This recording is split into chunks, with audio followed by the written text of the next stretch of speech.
கர்த்தருடைய பரிசுத்த நாமத்திற்கு மகிமை. நீதிமொழிகள் 11ஆம் அதிகாரம் 1வது வசனம்.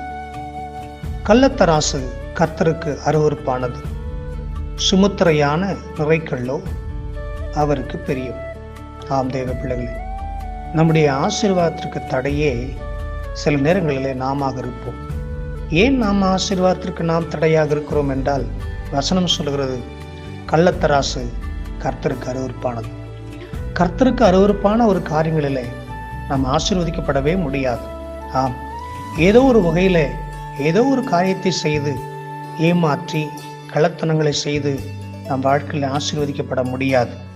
ஆம், தேவனுடைய பார்வைக்கு முன்பதாக நேர்மையாக சுமுத்திரையான நிறைக்கல்லைப் போல நேர்மையாக நாம் வாழ்வோமானால் கர்த்தர் நம்மை ஆசீர்வதிப்பாராக. இன்றைக்கு இந்த சத்தத்தை கேட்கிற தேவ பிள்ளைகளை, நம்மிடத்துல ஏதோ ஒரு குறைகளை வைத்துக்கொண்டு நம் ஆசீர்வாதத்திற்கு தடையாக யாரையோ ஒருத்தரை குறை சொல்லுவது அது தவறான காரியமாக இருக்கும். ஆம், இன்றைக்கு நீங்களும் நானும் தேவ சமூகத்தில் உண்மை உத்தமமாக சுமுத்திரையான நிறைக்கல்லை போல் இருப்போமானால் அது ஆண்டவருக்கு பிரியமாக இருக்கும். ஆண்டவர் பிரியம் வைத்திருக்கிற ஒவ்வொருவரையும் ஆசீர்வதித்து கனப்படுத்தி பலப்படுத்துவாராக. இதோ இந்த வேளையில இந்த சத்தத்தை கேட்கிற இந்த வேளையில அதனுடைய ஆசீர்வாதத்தை பெற்றுக்கொள்வோம். சுமுத்திரையான நேர்மையான வாழ்க்கை வாழ்வோம். God bless you. ஆமென்.